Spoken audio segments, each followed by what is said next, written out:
Alright, so I'm just gonna reiterate what I said before. So I want to thank you, Mega, for taking a part of this new experience for FWSX, where we interview people before giving them roles for future machinimas. And for this specific machinima, it's gonna be like really in-depth one. It may take a while to do, but I thank you for being here. Welcome.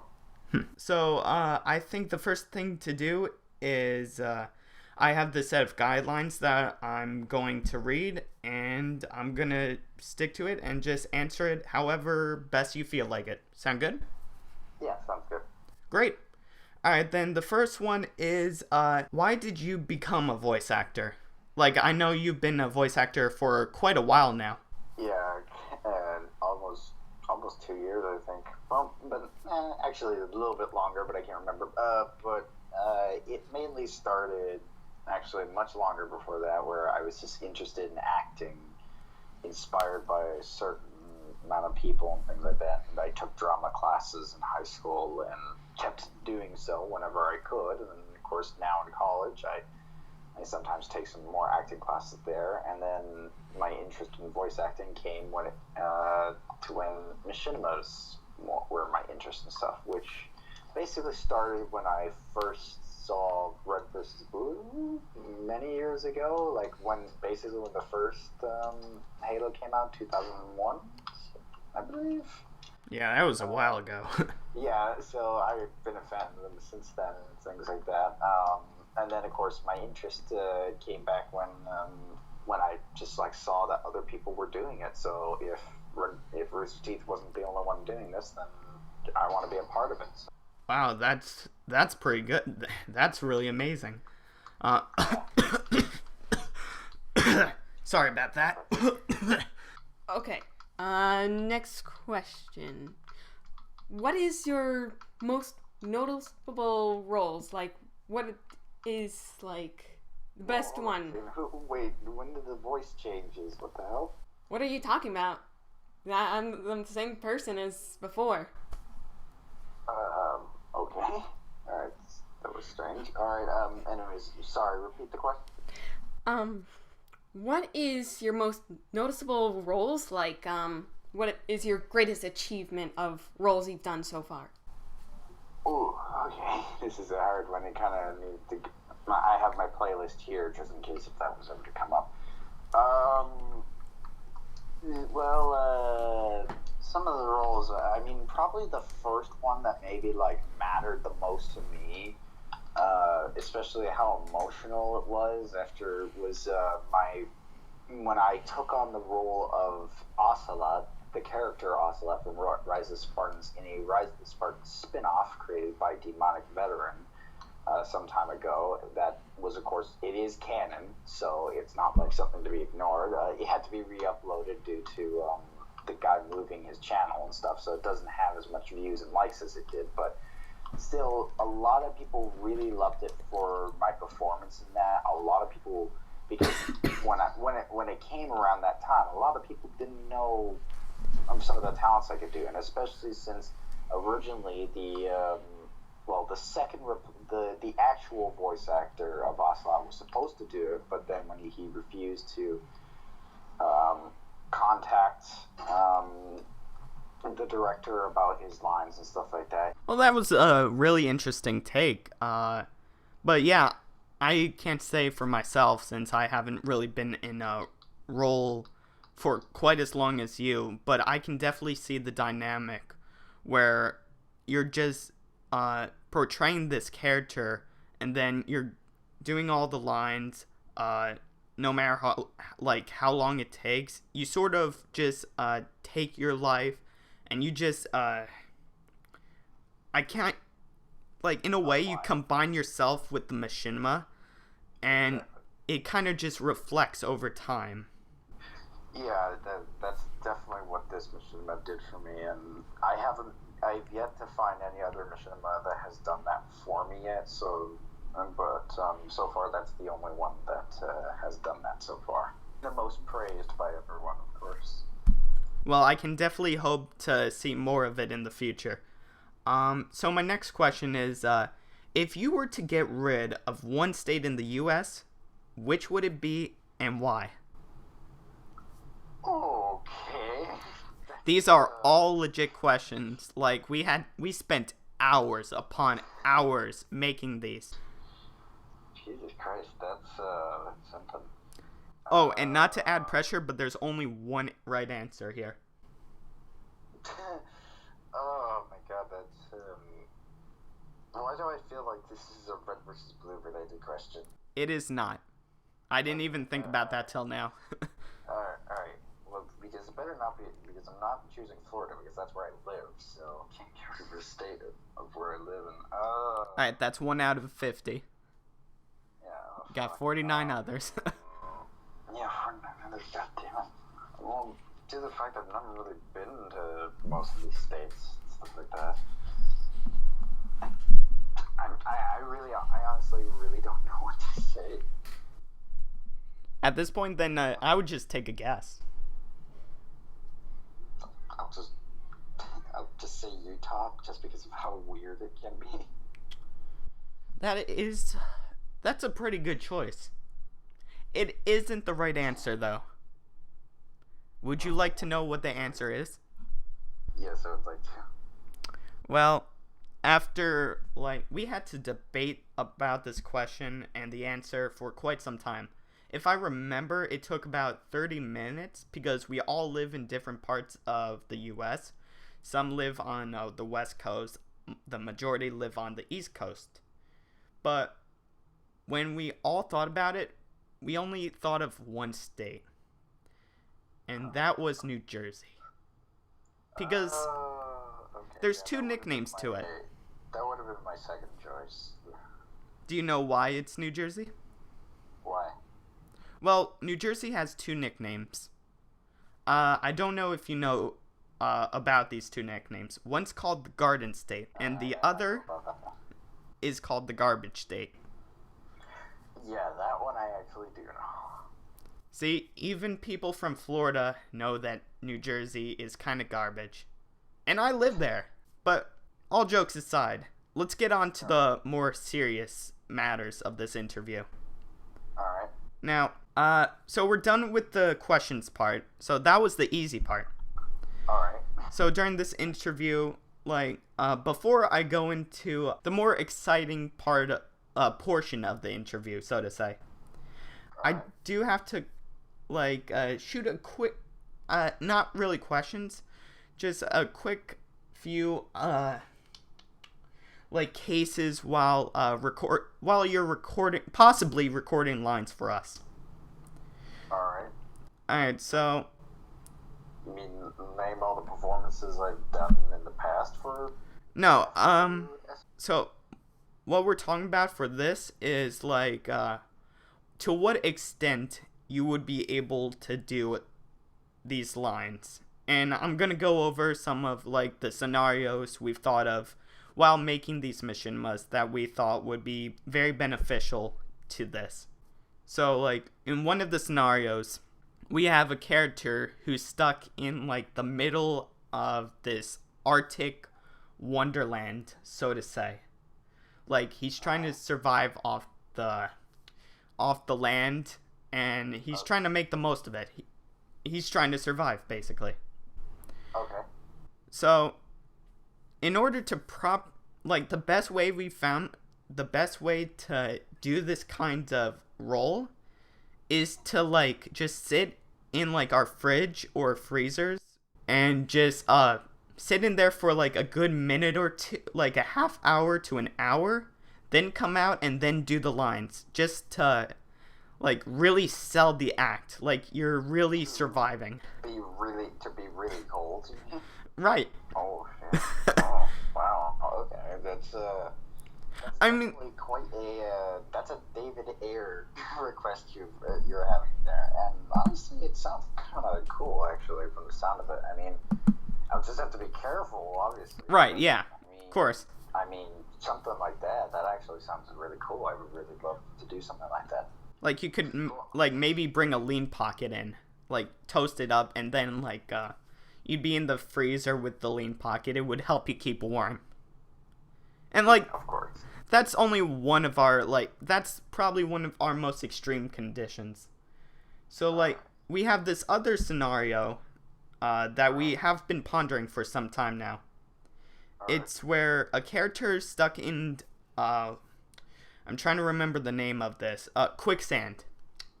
Okay. So, now, normally when you think of quicksand and someone's stuck in quicksand, that they're usually, like, their bottom goes first in the quicksand. And they're, like, arms up in the air, like, help, someone help, get me out of the quicksand. Yeah. Well, in this, we'd like to do the opposite. So basically, our head's going to be in the quicksand, and we found the best way to do that. Wait, do you have, like, an allergy to peanut butter? No, I do not. Great. So you would just take as much peanut butter as you could grab in your hand and just shove it in your mouth and try to emit the sounds that, like, you're stuck in quicksand. Like, there's a bunch of sand in your mouth and you're trying to get out. I think I have better, because that would probably be quite messy and stuff like that. I think I have better ways to attempt that, but I see what you're saying. Yeah, I could probably do that, just probably through other means instead. Awesome. But yeah. Alright, so those were a couple of the scenarios. But moving on, like, so this is the last part, which is, I think, the most exciting part. Alright. So before the interview, I had the chance to look up a quick couple, like, movie lines here and there. So basically, like, I'd send you the lines, and they're numbered. So, like, I tell you, like, go to number, like, 89, and you do in your best accent or best performance, just say that line, whether you know the scenario or not. See how it goes. Okay. So I'm going to go to the site. So the first one I like you to do is number 99, Braveheart.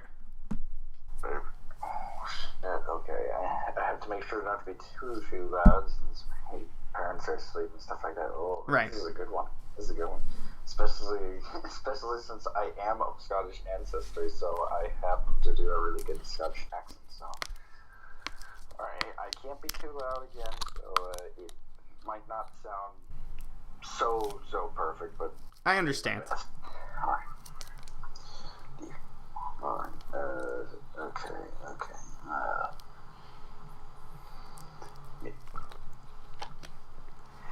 They may take our lives, but they'll never take our freedom. I liked it. Very good. Alright, what's next? The next one is number 68, from The Lord of the Rings. Oh, okay. Now, they say this line in the movie, like, back to back. So if you want to say it, like, multiple times instead of, like, one time, to get the full effect, you are allowed. Okay, alright, here we go. Sweet loves me precious. Sweet loves me precious. Just loves it. It's how the red fish, you juicy sweet.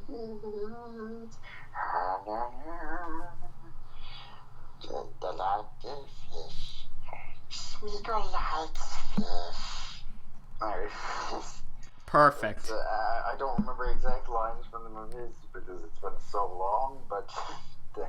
Alright, so the next one is surprisingly not from that website. Oh, it's not? Okay, so do I click out of it? Now, for any actor, no matter how ridiculous the line is... The lines are, you always want to try to make it the best. Right, exactly. Alright. So, the first one I came up with is number 5. Number 5. Which is from something called Giggly. I've never heard of it before, but okay, that's interesting. Alright, okay. And since I've never seen the movie, this is going to be a little bit harder to think this. Alright, okay, here we go. It's turkey time! Gobble, gobble! I'm just thinking, like, what movie would have that line in it?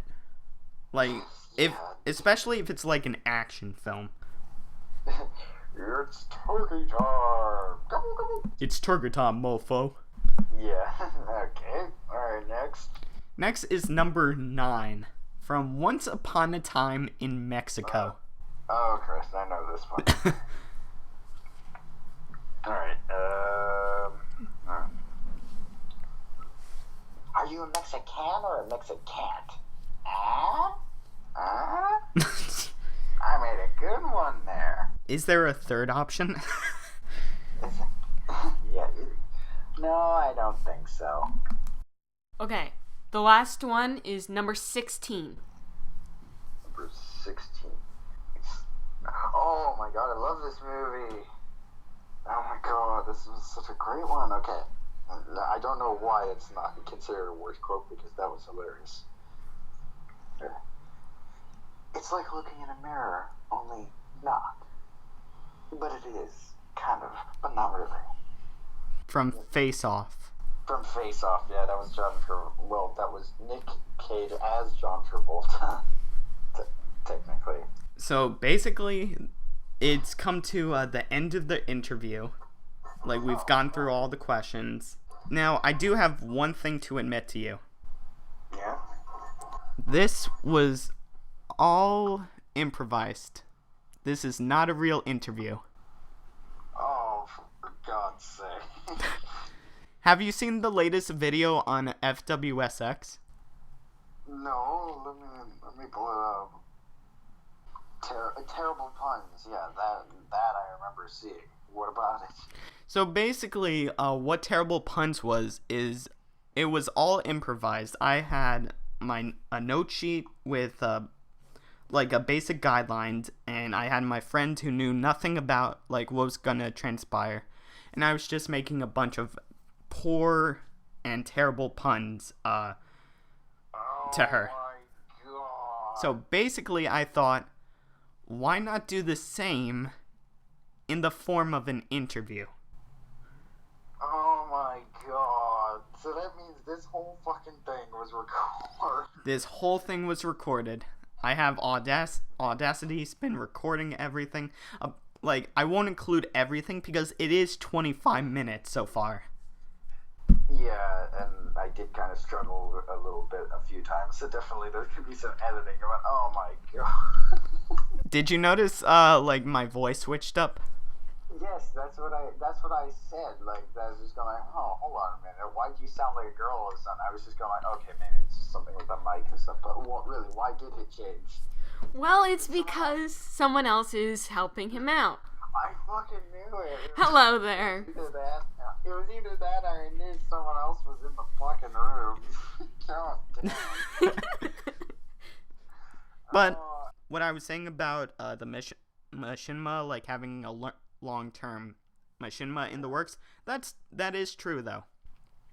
Okay, and but it's just in this very surprise format. I am really, really impressed. That is actually something really cool. I really like the idea you got there. I don't think many people have improvised. They always do like have a script written, which is all fun and good, and it can make it very funny. I thought doing it without a script, seeing what possibilities can emit from it. I mean, you know what? That's just such a really clever idea that you really put up, because I do that sometimes with what I do and stuff like that. I mean, when it came to my Mars mission about it, that was not something I planned. All of it just came from my head, and I just put it down and stuff like that. It wasn't like planned or anything. I just wanted to have something on Mars, and so that's the idea that came to my head, and I think that a lot of people should practice that. A lot of people don't, which I think is a little. It's just, I mean, I can understand why, because it's really hard to sometimes improv and stuff like that, but if you're really that skilled at it, I think you should really go forth with it, and this was such a clever idea. Genius. I did have one other thing that I didn't do. Like, the whole time I was doing the interview, I had put in notes that I was supposed to act rude and disrespectful. Now, I couldn't do that personally. Yeah. I did try it a little in the beginning, but I quickly stopped it. I couldn't. But in the meantime, I'm gonna stop the recording of this. My name was Ty. I was Megalodon302. And who are you? If you see me on YouTube, I'll be named Cutive. And that was Cutive. And for the sake of recording, good night.